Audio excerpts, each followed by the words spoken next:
ജപാകുസുമസങ്കാശം കാശ്യപേയം മഹാദ്യുതിം തമോഘ്നം സർവപാപഘ്നം ഭാസ്കരം പ്രണമാമ്യഹം. ഞാൻ ഭാസ്കരനെ പ്രണമിക്കുന്നു. സർവപാപഹരം, എല്ലാ പാപങ്ങളെയും നശിപ്പിക്കുന്ന, തമസ്സിനെ, ഇരുട്ടിനെ അകറ്റുന്ന, ഇരുട്ടിനെ നശിപ്പിക്കുന്ന ആ ഭാസ്കരനെ ഞാൻ പ്രണമിക്കുന്നു. കശ്യപഗോത്രത്തിൽ പെട്ട ആ മഹത്തായ ആ തേജസ്സിനെ ഞാൻ ആരാധിക്കുന്നു. നവഗ്രഹത്തിലെ ആദ്യത്തെ ശ്ലോകമാകുന്നു. പ്രിയമുള്ള പ്രേക്ഷകരെ, നാം ഇവിടെ ചർച്ച ചെയ്യുകയാണ്. സൂര്യൻ മിഥുന രാശിയിൽ പ്രവേശിക്കുന്നു. മിഥുനൻ രാശിയിലേക്കുള്ള സൂര്യൻ്റെ പ്രയാണം ഏതെല്ലാം രീതിയിൽ, ഏതെല്ലാം രാശിക്കാർക്ക് ശുഭാശുഭ ഫലങ്ങളെ പ്രദാനം ചെയ്യുന്ന വിഷയമാണ് നാം ചർച്ച ചെയ്യുന്നത്. ഏതായാലും സൂര്യൻ മിഥുന രാശിയിലേക്ക് വന്നു. സൂര്യനെ സംബന്ധിച്ചിടത്തോളം മിഥുനൻ രാശിയുടെ അധിപനായ ബുധൻ സമശശിസുത, ശശിപുത്രനായ ബുധൻ സമനാണ്. പക്ഷെ ബുധനെ സംബന്ധിച്ചോളം സമത്വമല്ല. ഏതായാലും ഈ ശുക്രൻ മിഥുന രാശിയിൽ നിൽക്കുമ്പോൾ ഞങ്ങൾ ജ്യോതിഷികൾക്കൊക്കെ വളരെ നല്ല ഫലങ്ങളാണ് പറഞ്ഞിരിക്കുന്നത്. വിദ്യാ ജ്യോതിഷ വിത്തവാൻ ഭാനു കുളീരസ്ഥിതേ. വിദ്യാ ജ്യോതിഷ വിത്തവാൻ, വിദ്യയും ജ്യോതിഷവും ധനവും ഉണ്ടാകും. കുളീര ഭാനവും, ഭാനു സൂര്യൻ മിഥുന രാശിയിൽ നിൽക്കുമ്പോൾ ഏതായാലും നല്ല ഫലമാണ്. ഇവിടെ നാം ശ്രദ്ധിക്കുക, മേടം മുതൽ മീനം രാശി വരെയുള്ള 12 രാശിക്കാർക്കും ഈ സൂര്യൻ്റെ ചാരവശാലുള്ള പ്രയാണം എപ്രകാരം ശുഭാശുഭ ഫലങ്ങളെ പ്രദാനം ചെയ്യുന്ന വിഷയം. ഏതായാലും ഈ സൂര്യൻ കഴിഞ്ഞ 1 മാസക്കാലമായി 32 ദിവസമായി ഇടവൻ രാശിയിലായിരുന്നു, ശത്രുക്ഷേത്രത്തിലാണ്. വിശേഷിച്ച് ശുഭഫലങ്ങളൊന്നും ആ സൂര്യൻ ചെയ്യില്ല. അതുമായി കമ്പയർ ചെയ്യുമ്പോൾ, താരതമ്യം ചെയ്യുമ്പോൾ മിഥുന രാശിയിലെ സൂര്യൻ വളരെയധികം നന്മകളെ പ്രദാനം ചെയ്യും. ചില രാശിക്കാർക്ക് ബുദ്ധിമുട്ടുമുണ്ടാക്കും. ഉദാഹരണമായി എൻ്റെ രാശി വൃശ്ചികൻ രാശിയാണ്, തൃക്കേട്ട നക്ഷത്രമാണ്. എനിക്ക് കർമ്മമേഖലയിലും അല്ലെങ്കിൽ രാജകോപം ഉണ്ടാകേണ്ടുന്ന ഏറ്റവും മോശപ്പെട്ടൊരു മാസമാണ് ഇപ്പം നടക്കുന്നത്.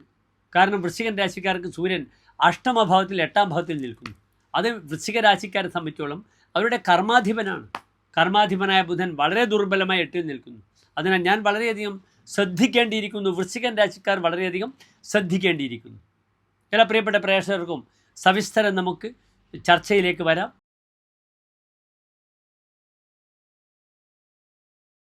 അവിട്ട നക്ഷത്രത്തിൻ്റെ അവസാനത്തെ 30 നാഴിക, ചതയം പുരൂരുട്ടാതി നക്ഷത്രത്തിൻ്റെ ആദ്യത്തെ 45 നാഴിക വരുന്ന 2 നക്ഷത്ര സമൂഹം.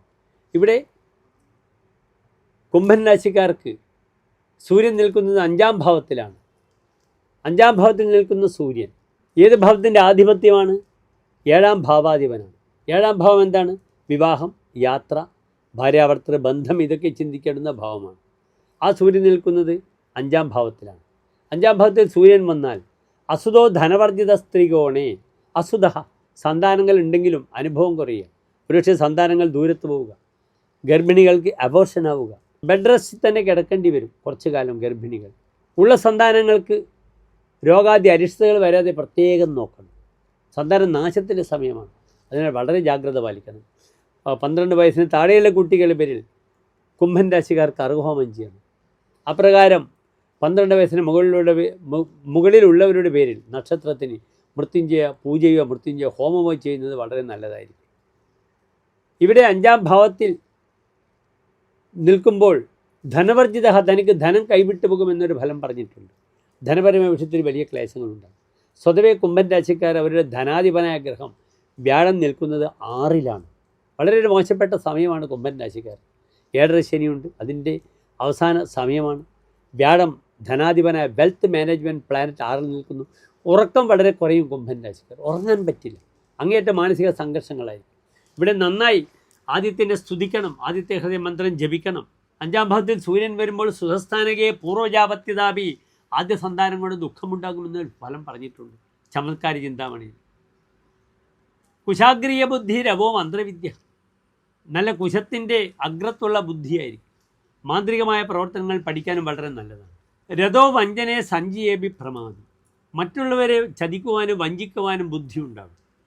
സർക്കാരിനെ വഞ്ചിക്കാൻ ടാക്സ് കൺസൾട്ടൻറ്റിന് പല ഉപായങ്ങൾ തൻ്റെ കക്ഷികൾക്ക് പറഞ്ഞു കൊടുക്കാൻ പറ്റും. മൃതിക്രോഡ രോഗാതിജ ഭാവനീയം, ഉദരരോഗം വളരെ ശ്രദ്ധിക്കണം. അൾസർ വരും, അപ്പൻഡിക്സ് വരാം.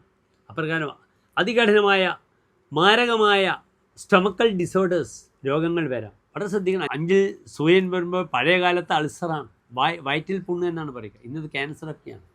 അതിന് 5 സൂര്യനുള്ളവരും രാഹുവോട് കൂടിയുണ്ടെങ്കിൽ നിർബന്ധമായും ക്യാൻസറിൻ്റെ ചെക്കിംഗ് ഒക്കെ ചെയ്യേണ്ടി വരും. അതിനാൽ ജാഗ്രത ആരോഗ്യ വിഷയത്തിൽ വയറിന് വളരെ ശ്രദ്ധിക്കുക. പാദങ്ങളെ ശ്രദ്ധിക്കണം. അസ്ഥിസംബന്ധമായ ബുദ്ധിമുട്ടുകൾ വന്ന് പാദങ്ങൾക്ക് വൈകല്യങ്ങൾക്കും സാധ്യത വളരെ കൂടുതലാണ്. നിർബന്ധമായി ഓം നമഃ ശിവായ എന്ന പഞ്ചാക്ഷരി മന്ത്രം ജപിക്കുക. ശിവക്ഷേത്രത്തിൽ കൂവളമാല ജലധാര ചെയ്യുക. ഭദ്രകാളി ക്ഷേത്രത്തിൽ ദേഹമുട്ട് നാളികേരം കൊണ്ട് ചെയ്യുന്നത് വളരെ ഉത്തമമായിരിക്കും. നന്ദി, നമസ്തേ.